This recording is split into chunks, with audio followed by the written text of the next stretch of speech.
Hi everybody, it's Christy from Tales of the Ravenous Reader, and I'm here with Kirsty Murray, who is here all the way from Australia visiting us in Berkeley at Not Your Mother's Book Club this evening. Thank you so much for being here. Thank you, Christy, for inviting me to the interview. I'm so excited. We are here with her anthology, Eat the Sky, Drink the Ocean.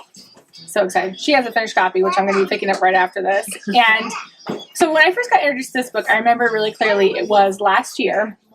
And somebody told me, you're going to want to read this. I love anthologies, first of all. So I read a lot of anthologies. And I read a lot of sci-fi. And somebody said, you're going to want to read this anthology because it's a sci-fi anthology. And I was like, great, that sounds like so much fun. Then when I was at Y'all Fest over on the East Coast, I was talking with somebody and they're like, hey, there's going to be this book that's going to be coming out at one of the tables. It's a feminist anthology. And I think you're going to want it. It's called Eat the Sky, Drink the Ocean. And I was like, I thought it was a book about a sci-fi anthology, and I pick it up, and I'm like, it's totally both. It's totally both. So, so people are sneaking it in there, calling it one or the other, but it is both, and I absolutely loved it. I read it just a few weeks ago after sitting on it for far too long, and my initial reaction was, I want to put this in everybody's hands. I really loved it. I really, really loved it. So it's full of not only diverse authors, there's a whole group of diverse authors in here, but also diverse media types. Tell us a little bit about what the process was like to bring not only this diverse authors from all over, you guys weren't even in the same country, right? No, like we're all over the world. The contributors were all over the world. Exactly. We couldn't have put an anthology like this together even 10 years ago. Right. Because we relied so much on Skype and email, and it was co-edited with, they're on the cover there, Anita Roy and Patil Dar.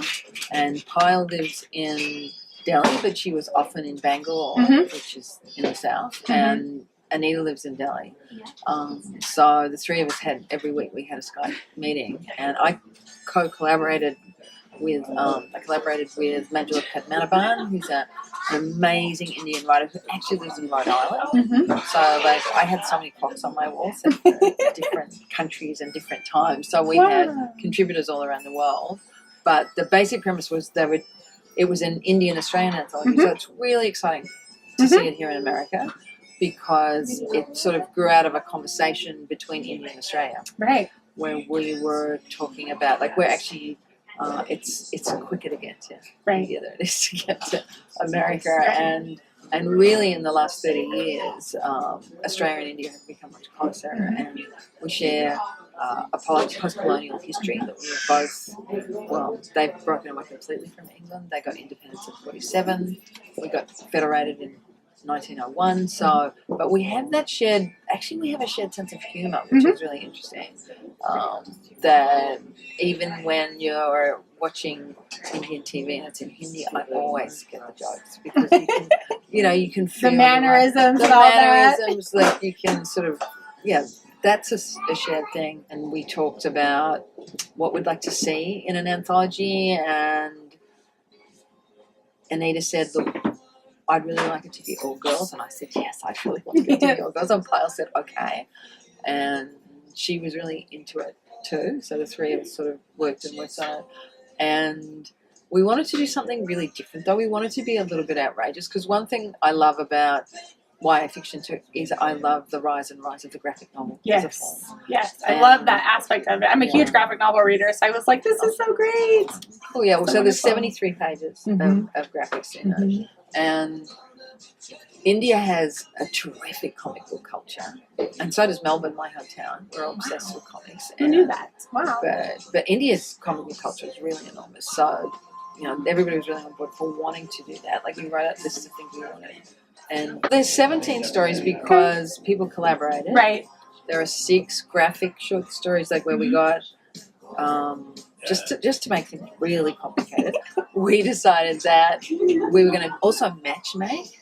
So Anita and Patil and I were all on our little square Skype screen saying, oh, she would love her.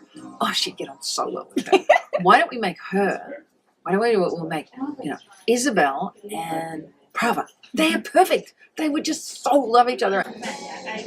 One of the things we really wanted is we wanted to invert a lot of stories that were going around at the time, because that conversation over dumplings happened in 2012, in December 2012, and the week that we had this conversation was the same week that there was this really horrible rape. Every rape is horrible this was a really horrible rape where she was murdered.